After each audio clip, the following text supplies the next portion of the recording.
Lit 2. Let me ask you something. If your spouse publicly humiliated you in front of an entire table of strangers, would you stay silent? Or would you answer in a way no one in that room would ever forget? Tonight's story begins with a simple dinner that turned into something far more uncomfortable. It started as a normal Friday night. Just dinner with my wife's co-workers. Nothing special. A restaurant downtown, loud music, a long table full of people who already had too much wine before the appetizers even arrived. To be honest, I didn't even want to go. Emma had insisted that morning. "Come on," she said with that playful smile of hers. "It'll be fun." I knew her office crowd well enough. They were the type of people who became louder with every drink, and a little less careful with their words. Still, I went. Partly to support her, partly because saying no would have turned into an argument. We arrived around 7. The mood was already lively. Her co-workers were joking loudly, telling stories about the office, teasing each other across the table. Emma seemed completely in her element. She loved attention. And tonight she had plenty of it. Her boss was trying a little too hard to be funny. Rick, one of the louder guys from her department, was already halfway through his second glass of wine. At first, everything felt normal. Just another long dinner, with people trying to outdo each other with stories and jokes. But somewhere around dessert, the tone started to shift. You know that feeling when the conversation crosses a line, and nobody notices until it's already too late? That's exactly what happened. Rick leaned back in his chair, clearly a little drunk. "So Emma," he said with a grin, "let's settle something important." The table looked up. He laughed and continued, "Who was better, your husband, or that gym guy you used to date?" A few people chuckled awkwardly. I expected Emma to roll her eyes and shut him down. Maybe say something like "nice try," but she didn't. Instead, she smiled, looked straight at me, and said lightly, "Well, let's just say my ex was bigger." The table exploded with laughter. Some people laughed loudly. Others laughed because they didn't know what else to do. A few looked down at their plates. My stomach dropped. It was supposed to be a joke, but in that moment, she had just humiliated me in front of everyone at the table. Her co-workers, her boss, complete strangers. For a second, I thought about standing up and leaving. My face felt hot. My hands tightened around my glass. But then something strange happened. Instead of anger, I felt calm.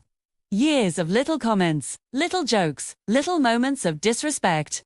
All of it came rushing back at once. And something inside me finally snapped into place.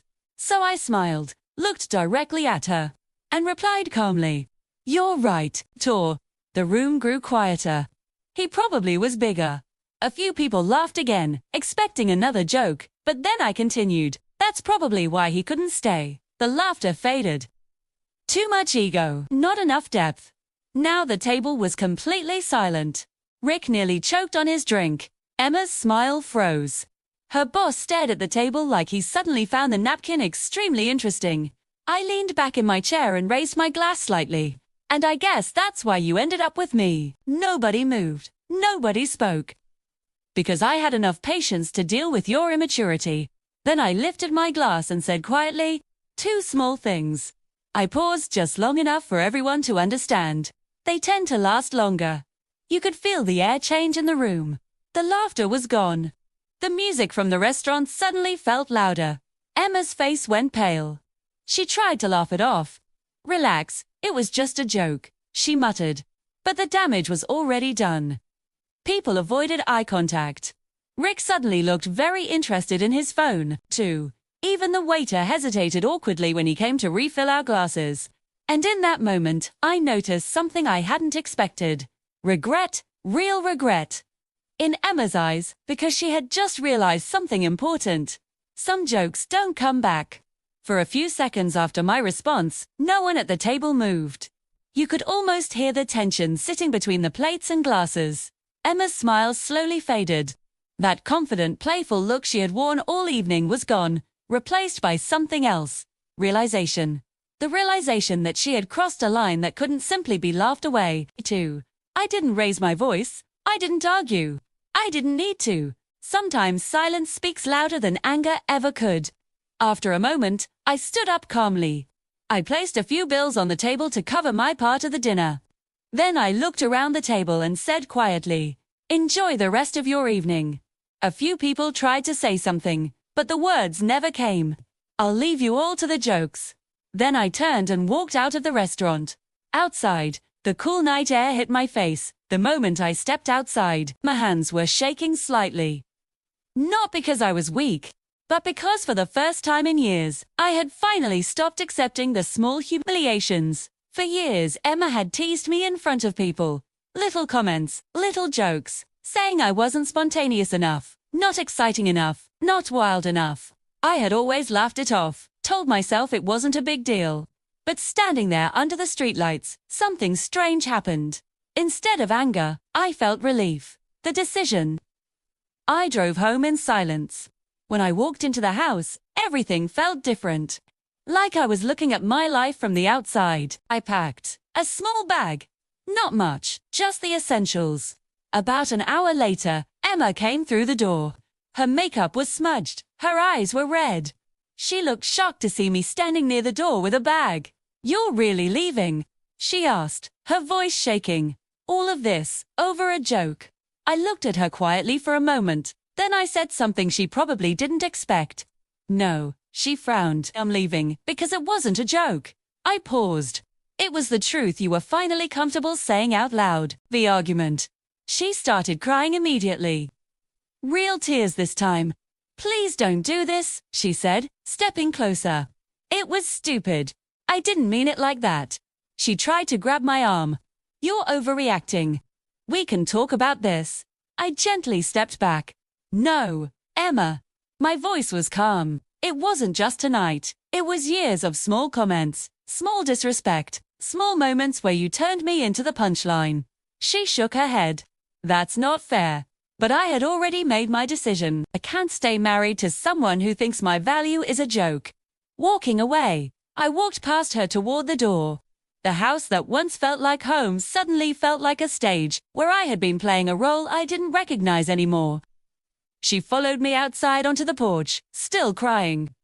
Still trying to convince me to stay, but I didn't turn around. I got into my car and drove away. 2 weeks later, I filed for divorce. Emma tried everything: calls, messages, apologies. She even came to my office once. Something inside me had already closed. When respect disappears, love doesn't survive for long. A new start. Over the next few months, I focused on rebuilding my life. I started going to the gym, changed jobs, moved into a small apartment across town. It wasn't large, it wasn't fancy, but strangely, it felt more like home than the house we had shared.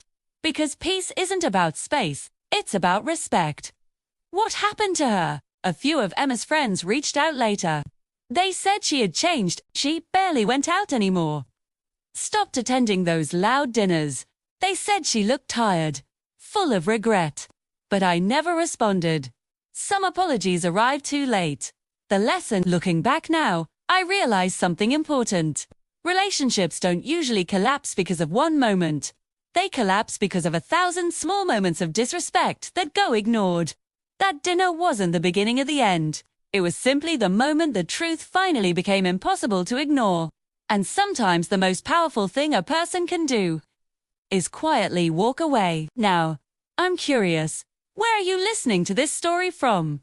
And if you enjoy real stories about relationships, betrayal, and hard lessons, consider subscribing. Because sometimes the smallest moment at a dinner table can completely change someone's life.